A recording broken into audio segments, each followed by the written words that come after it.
Dati na nga mabenta to sa bakery ko, red velvet crinkles with cream cheese frosting.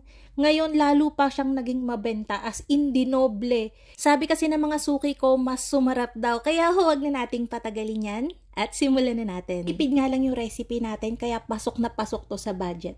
Dito meron akong isang pirasong large na itlog, 125 grams ng oil, 180 grams ng milk, 500 grams ng light brown sugar, 5 grams ng salt, and then haluin natin yan. Mapapansin nyo, puro naka-grams yung ating measurement para siguradong hindi kayo sasablay and eksakto nyong magagawa yung recipe natin. Simula nga nung nag-switch ako sa paggamit ng red velvet emal ko, dati kasi talaga cocoa, vinegar, tapos food color yung ginagamit ko. Doon talaga ako sanay, kaya lang sabi ko, ay, try ko nga to dito sa red velvet crinkles ko. And mas naging maganda yung feedback ng aking mga customer. Naglalagay nga lang ako dito ng less than 1 tablespoon ng red velvet emul ko. Kaya lang paubos na to kaya kinalugan ko na para masaid. Sobrang concentrated kasi nito kaya wag nyong itatapon basta-basta yung container. Alugan nyo talaga. Kasi ang dami pa niyang makukuha.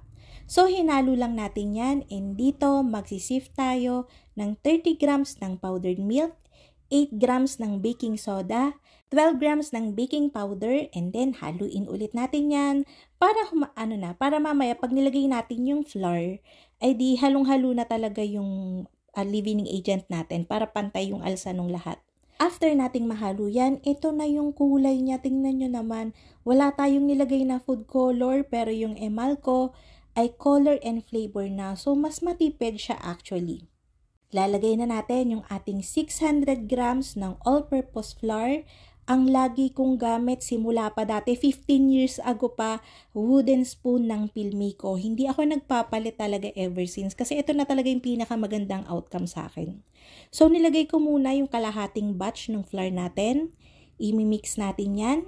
And then, ilalagay na natin yung natitira pagkatapos. Magandang outcome sa akin kapag gumagawa ako ng crinkles na pwede ko kasi siyang gawin sa mga mixers eh.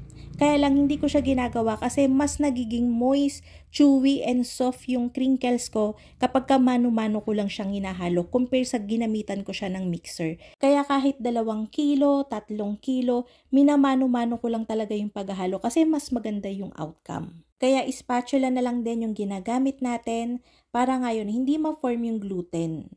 So, ayan, pagka wala nang natitirang dry na flour, okay na yan. Mapapansin nyo, malagkit talaga siya. Kapag hinawakan nyo, katulad yan, dumidikit pa talaga siya. Ang gagawin nyo lang, i-rest nyo lang siya.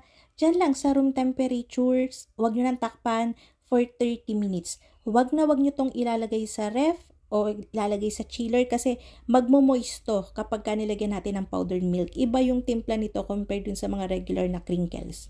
So, after 30 minutes, nakita nyo, nag-set na siya, hindi na siya dumidikit. So, dito, pwede natin siyang i-portion. Ang kadalasan kong timbang dito ay 20 to 22 grams each. After ko nga yung mabilog, diretso na kagad yan dun sa powdered sugar. Ibababad ko yan sa powdered sugar bago ko siya ilagay sa tray para mas makapit. Pero ito naman, hindi naman talaga humuhulas yung powdered sugar nito kahit anong gawin mo. Kahit manipis lang yung coat niya or makapal, hindi talaga humuhulas to. So, ayan. Gawin lang natin to lahat. Usually, hindi naman ako nagtitimbang, kinakat-kat ko lang yan. Mas sanay kasi ako dun. Tapos, nilalagay ko yan dito sa baking tray natin. May grease ng manipis ng shortening. And then, kada isang tray, naglalagay ako ng 20 pieces. Fina-flatten ko yan ng bahagya. Hindi ko alam, nakasanayan ko. At mas malaki kasi siyang tingnan compared dun sa bilog lang. Pero kahit bilog lang naman yan, magkakarak pa rin yan and mag-spread yan ng kaunti. I-bake natin to sa preheated oven na may 180 degrees Celsius for 5 to 6 minutes lang.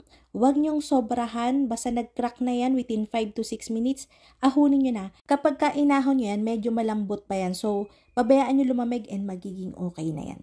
So, dito naman tayo sa paggawa ng ating filling. Meron ako ditong 110 grams ng cream cheese. So, kinirim ko lang yon and then maglalagay tayo ng 25 grams ng room temperature butter and 35 grams ng powdered sugar.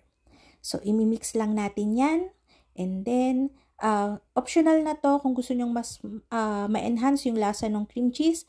Add kayo ng 1/2 teaspoon to 1 teaspoon ng lemon juice. I-mix lang natin yan until well combined.